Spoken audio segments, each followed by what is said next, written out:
జయశంకర్ భూపాలపల్లి జిల్లా గాంధీనగర్ గ్రామస్తులు వినూత్నంగా నిరసన తెలిపారు. 2 ఏళ్లైనా తమ గ్రామంలో రోడ్డు పనులు పూర్తి కావడం లేదని రహదారిపై నాట్లు వేశారు. శిలాఫలకానికి పూలమాల వేసి ఆందోళన చేశారు. రోడ్లు గుంతమయం కావడంతో తీవ్ర ఇబ్బందులు ఎదుర్కొంటున్నామని గ్రామస్తులు ఆగ్రహం వ్యక్తం చేశారు. తమ సమస్యను పరిష్కరించాలని డిమాండ్ చేశారు.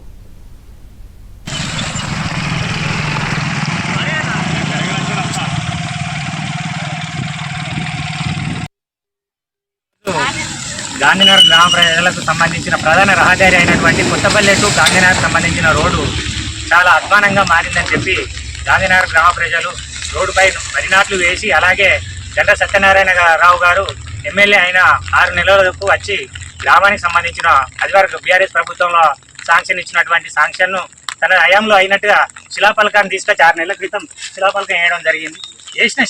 వేసింది శిలాఫలకం వరకే పరిమితమై గ్రామ ప్రజల సౌకర్యానికి ఎలాంటి రాకపోవడం వల్ల ప్రజలు బాగా నిరాశకు గురై ఈరోజు రహదారి మీద వరి నాట్లు వేసి, అలాగే శిలాఫలకానికి ఈరోజు పూలమాల వేసి నిరసన వ్యక్తం చేయడం